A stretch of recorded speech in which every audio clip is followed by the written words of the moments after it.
இயேசு கிறிஸ்துவின் இனிய நாமத்தில் வாழ்த்துக்கள். இந்த நாளிலும் எரேமியா தீர்க்கதரிசியின் புஸ்தகம் 16வது அதிகாரம் 1ஆம் வசனத்திலிருந்து 13வது வசனம் வரையிலும் நாம் தியானிக்க போகிறோம். எரேமியாவினுடைய வாழ்க்கையிலே ஊழியத்தில் பல தடைகள் ஆண்டவரால் விதிக்கப்பட்டன. நியாய தீர்ப்பின் நேரம் நெருங்கிய போது அது மக்களுக்கு பாடங்களாக அமைய வேண்டும் என்பதற்காக அவைகள் விதிக்கப்பட்டன. தேவன் மனிதரை தமது விருப்பத்தின்படி பயன்படுத்தி அவர்கள் அனைத்து வாழ்வுரிமைகளையும் பறிக்கிற ஒரு சர்வாதிகாரி அல்ல. அவர் திருமண வயதுடைய அந்த இளைஞனை திருமணம் செய்து கொள்ளாமல் தனியே இருக்க அறிவுறுத்துகிறதை நாம் பார்க்கும் பொழுது நாம் அப்படி நினைக்க தோன்றலாம். எரேமியா காலத்தில் அவர் வாழ்ந்த அந்த சூழ்நிலையில் தேசத்தினுடைய சூழல் மிகவும் மோசமானதாக இருந்தபடியினால, தேசமானது மிகப்பெரிய அழிவை நோக்கி நகர்ந்து கொண்டிருந்தபடியினால, பெண்களெல்லாம் கற்பழிக்கப்பட்டு குழந்தைகள் கொல்லப்பட்டு மரணத்தீயிலால் அனைவரும் சிதறி மக்கள் சிறைபிடிக்கப்பட்டு தேசம் தீக்கரையாக்கப்படும் காலம் நெருங்கி கொண்டிருந்தபடியினால ஆண்டவர் இங்கே எரேமியாவிற்கு 3 காரியங்களை தடையாக விதிக்கிறதை நாம் பார்க்க முடியும்.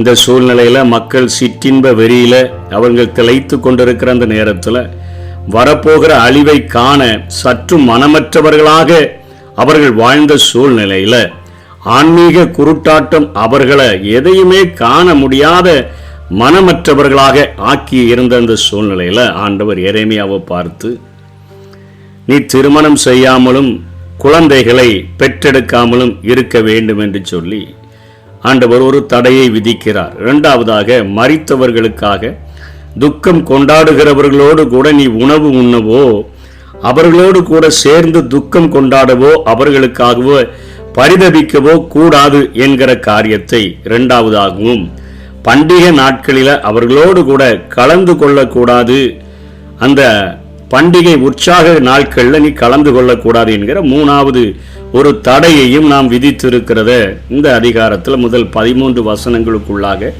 நாம் பார்க்க முடியும்.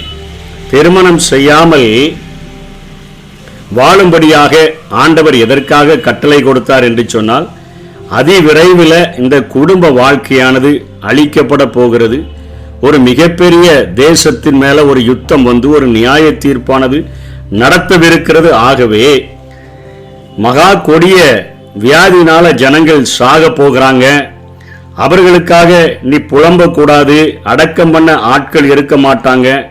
நிலத்தின் மேல அவர்கள் ஏறுவாக மாற்றப்படுவார்கள். பட்டயத்தாலும் பஞ்சத்தாலும் மடிந்து போவார்கள். அவர்களுடைய பிரேதம் ஆகாயத்து பறவைகளுக்கும் பூமியின் மிருகங்களுக்கும் இரையாகும்.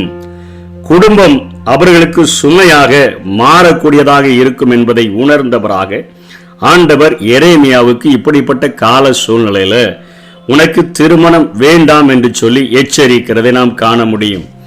சங்கீதம் 137 அந்த யுத்தத்தில் நடந்த கொடுமைகள் எழுதப்பட்டுள்ளன.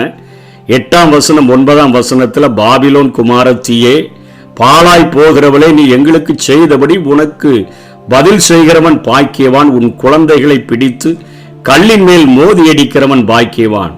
இந்த எருசலேமிலே வாழ்ந்த யூத ஜனங்களினுடைய குழந்தைகள் கல்லின் மேல மோதி அடித்து கொலை செய்யப்படுகிற அத்தகையான ஒரு கொடுமையான சூழ்நிலைகளானது யுத்தத்தில் உருவாகும் அப்படிங்கிற காரியத்திற்காக வரக்கூடிய அழிவு நிமித்தமாக இங்கே எரேமியாவிற்கு முதலாக ஒரு கட்டளையானது, ஒரு தடையானது கொடுக்கப்படுகிறதை நாம் பார்க்கிறோம். இன்றைக்கு நம்ம வாழ்கிற நாட்களில் கடைசி நாட்களில் வாழ்ந்து கொண்டிருக்கிறோம். சபை எடுத்துக்கொள்ளப்பட்ட பின்பாக இயேசு கிறிஸ்துவினுடைய 2ஆம் வருகையின் பொழுது நடக்கிற காரியங்களாக ஆண்டவர் அறிவுறுத்தி சொல்லும் பொழுது லூக்கா 21ஆம் அதிகாரம் 23ஆம் வசனத்தில், அந்நாட்களில் கர்ப்பவதிகளுக்கும் பால் கொடுக்கிறவர்களுக்கும் ஐயோ, பூமியின் மேல் மிகுந்த இடுக்கணும், இந்த ஜனத்தின் மேல் கோபாக்கினையும் உண்டாகும் என்று சொல்லி தன்னுடைய ஜனங்களின் மேல வரக்கூடிய மிகப்பெரிய ஒரு கோபாக்கினையை குறித்து ஆண்டவராகிய இயேசு இந்த பூமியிலே வாழும் பொழுது கற்றுக் கொடுக்கிறதை பார்க்கிறோம். 1 கொரிந்தியர் 7ஆம் அதிகாரம் 26ஆம் வசனம் 27ஆம் வசனத்தில் பவுல் அப்போஸ்தலன் கொரிந்து சபைக்கு எழுதும்போது எழுதுகிறார், அது என்னவெனில், இப்பொழுது உண்டாயிருக்கிற துன்பத்தின் நிமித்தம் விவாகம் இல்லாமல் இருக்கிறது மனுஷனுக்கு நலமாயிருக்கும் என்று எண்ணுகிறேன். நீ மனைவியோட கட்டப்பட்டிருந்தால் அவிழ்க்கப்பட வகை தேடாதே. நீ மனைவி இல்லாதவனாய் இருந்தால் மனைவியை தேடாதே. இனி வரும் காலம் குறுகினதாய் இருக்கிறபடியினால மனைவி உள்ளவர்கள் இல்லாதவர்கள் போல நடக்க வேண்டும் என்கிற காரியத்தை கொரிந்து சபைக்கு பவுல் எழுதுகிறதை பார்க்கிறோம். அதாவது கொடிய நாட்களுக்குள்ளாக நாம் சென்று கொண்டிருக்கிறபடியினால ஆண்டவருக்காக அநேக ஆத்துமாக்களை ஆதாயப்படுத்த வேண்டிய பணிகளும் நமக்கு கொடுக்கப்பட்டிருக்கிறபடியினாலே எரேமியாவை போல அநேக எச்சரிப்புகளை ஜனங்களுக்கு கொடுக்கக்கூடிய சூழ்நிலையில வைக்கப்பட்டிருக்கிறபடியினால முதலாவது தேவனுடைய ராஜ்யத்திற்காக உழைப்பதற்காக நாம் அழைக்கப்பட்டிருக்கிறோம். ஆகவே ஒருவேளை திருமணம் முடிக்காம இருந்திருந்தா அது நீங்க திரும்ப முடிக்காம இருக்கிறது நல்லதென்று பவுல் சொல்லிவிட்டு, குடும்ப வாழ்க்கை பெற்றவர்களும் கூட அவர்களும் காலம் குறுகினது என்பதை உணர்ந்தவர்களாக உள்ளவர்கள் இல்லாதவர்கள் போல நடக்க வேண்டும் என்று சொல்லி அவர் சொல்லுகிறதை பார்க்கிறோம். ஏனென்று சொன்னால், நீங்கள் கவலையற்றவர்களாக இருக்க விரும்புகிறேன் என்று 32ஆம் வசனத்தில் விவாகம் இல்லாதவன் கர்த்தருக்கு எப்படி பிரியமா இருக்கலாம் என்று கர்த்தருக்குரியவைகளுக்காக அவன் கவலைப்படுகிறான். விவாகம் பண்ணினவன் தன் மனைவிக்கு எப்படி பிரியமா இருக்கலாம் என்று உலகத்திற்குரியவைகளுக்காக கவலைப்படுகிறான். ஆகவே ஆண்டவருக்காக ஆண்டவரை பிரியப்படுத்தும்படியாக இந்த உலகத்தில் இந்த கடைசி நாட்களில் நான் வாழ வேண்டும் என்பதற்காக பவுலும் இந்த ஒரு ஆலோசனையை கொடுக்கிறதை பார்க்கிறோம். ஆனால் எரேமியாவுக்கு இது கட்டளையாகவே கொடுக்கப்படுகிறதை நாம் பார்க்கிறோம். இரண்டாவதாக, அவருக்கு மரித்தவர்களுக்காக துக்கம் கொண்டாடுகிறவர்களோடு கூட அவர் உணவு உண்ண, அவர்கள் கூட சேர்ந்து துக்கம் கொண்டாட, அவர்களுக்காக பரிதவிக்க போக வேண்டாம் அப்படின்னு சொல்லப்படுது. இப்போ அவர் ஒரு மரித்த வீட்டில் போய் துக்கம் கொண்டாடலை, உணவு உண்ணலை, அவர்களுக்காக பரிதாபப்படலைன்னா கேட்பாங்க, எரேமியாவே உனக்கு அறிமுகமானவர்கள் மரித்திருக்கிறார்களே போகலையான்னு சொன்னா அவர் சொல்வார், இன்னைக்கு வேணா ஒரு வீடு 2 வீடு இருக்கலாம், போயிட்டு வரலாம். ஆனால் நியாய தீர்ப்பின் நாட்களில் தெருக்கள் முழுவதும் தேசம் முழுவதும் இப்படி அழிக்கப்பட்டு கொண்டிருக்கும் பொழுது நான் எங்க போய் துக்கம் கொண்டாட முடியும், எங்க உணவு உண்ண முடியும், எங்கே நான் பரிதாபப்பட முடியும்? அப்படிப்பட்ட ஒரு கொடுமையான நாட்கள் வரப்போகிறது என்கிறத தன்னுடைய வாழ்க்கையின் மூலமாக நியாய தீர்ப்பு மிகவும் நெருங்கிய ஒரு காலகட்டத்துக்குள்ள இருக்குது என்பதை உணர்த்தி வைக்கும் வண்ணமாக அவர் இப்படிப்பட்ட ஒரு தடையை தன்னுடைய வாழ்க்கையிலே பெற்றதை பார்க்கிறோம். திருமணம் ஏன் முடிக்கல அப்படின்னு கேட்டாலும், குழந்தைகளை பெற்று இந்த ஒரு மிகப்பெரிய நியாய தீர்ப்புகள் வரும் பொழுது, மனைவிகள் இப்படிப்பட்ட சூழ்நிலையில் அழிக்கப்படும் பொழுது, குழந்தைகள் கல்லின் மேல மோதி அடித்து கொலை செய்யப்படக்கூடிய சூழ்நிலைகள் வரும் பொழுது அதை எப்படி தாங்கிக் கொள்ள முடியும்? அதனால நான் முடிக்கலன்னு சொல்லி அந்த நியாய தீர்ப்பின் நாட்களை மக்களுக்கு உணர்த்தி வைக்கும் வண்ணமாக தன்னுடைய வாழ்க்கையை ஆண்டவரால் பெற்ற தடையினால் அவர் திருமணம் முடியாமல் இருந்ததை பார்க்க முடியும். மூன்றாவதாக, பண்டிகை நாட்களிலும் அவர்களோடு கூட கலந்து கொள்ளக்கூடாது. வசனம் 8-9 சொல்லப்படுது. ஆண்டவர் பண்டிகை நாட்களுக்கும் கொண்டாட்டங்களுக்கும் நான் முற்றுப்புள்ளி வச்சு இந்த தேசத்தில் உள்ள ஜனங்களை சிறையிருப்புக்கு ஒப்பு கொடுக்க போகிறேன். அதனால் இப்போ கொண்டாடப்படுகிற பண்டிகைகள் விழாக்களில் நீ கலந்து கொள்ளக்கூடாது. எரேமியாவை பார்த்து ஒருத்தன் கேட்பான், ஏப்பா பண்டிகையில் கலந்து கொள்ளலை, விழாக்களில் கலந்து கொள்ளலை, உனக்கு பண்டிகை இல்லையா, விழாக்கள் இல்லையான்னு கேட்டால், ஒருவேளை இன்னைக்கு கொண்டாடிடலாம், ஆனால் இனி வருகிற நாட்கள் 70 வருடங்கள் கொண்டாட முடியாத ஒரு கொடுமையான சூழ்நிலை என் தேசத்தின் மேலே வரப்போகிறதுனால நான் இப்பொழுதே அந்த தடைக்கு ஆயத்தமாகிவிட்டேன் என்று அவன் சொல்ல முடியும் என்பதை உணர்த்துவிக்கும் வண்ணமாக இந்த காரியங்களை எரேமியா தன்னுடைய வாழ்க்கையிலே கடைபிடித்ததை பார்க்கிறோம்.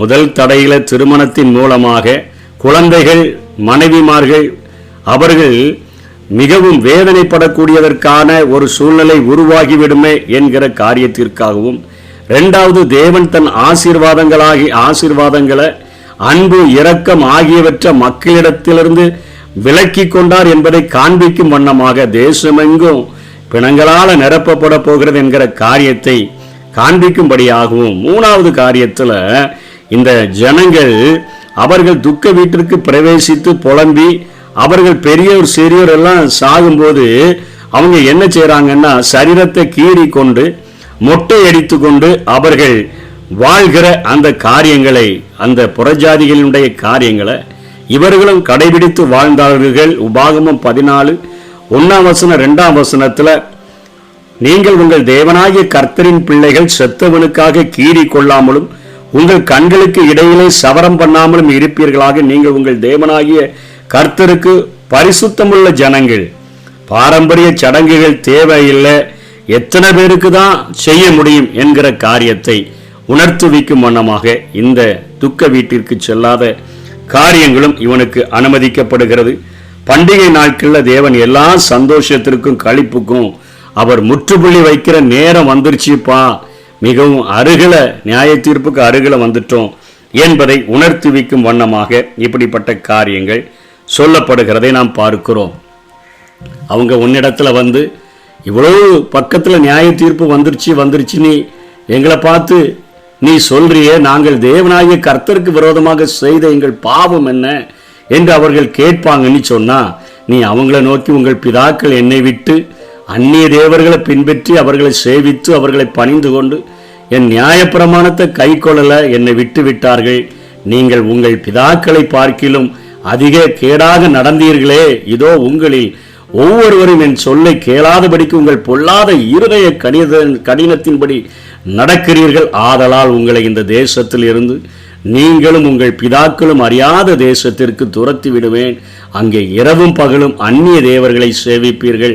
அங்கே நான் உங்களுக்கு தயை செய்வதில்லை என்கிற ஒரு கடினமான காரியத்தை எரேமியாவினுடைய வாழ்க்கையில விதித்த தடைகளின் மூலமாக அவர்கள் செய்த பாவங்களுக்கு தண்டனையான நியாய தீர்ப்பு வரும் என்று ஆண்டவர் எச்சரித்திருக்கிறதை பார்க்கிறோம். இன்றைக்கு நம்ம வாழ்கிற சூழ்நிலையில் கடைசி நாட்களில் வைக்கப்பட்டிருக்கிறோம். அநேக பூமி எதிர்ச்சிகளை பார்க்கிறோம், பஞ்சங்களை பார்க்கிறோம், கொள்ளை நோய்களை பார்க்கிறோம்.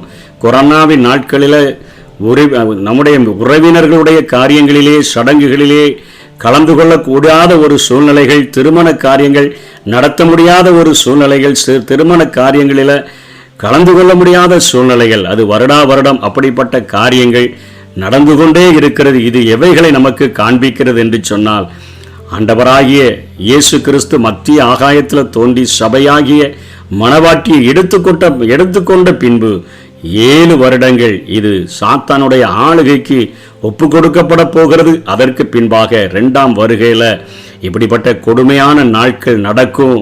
அந்த நாட்களில் கர்ப்பவதிகளுக்கும் பால் கொடுக்கிறவர்களுக்கும் ஐயோ என்று சொல்லப்படுகிறத அப்படிப்பட்ட ஒரு பயங்கரமான யுத்தம் அந்த தேசத்தில் 2ஆம் வருகையின் போது நடக்குமே.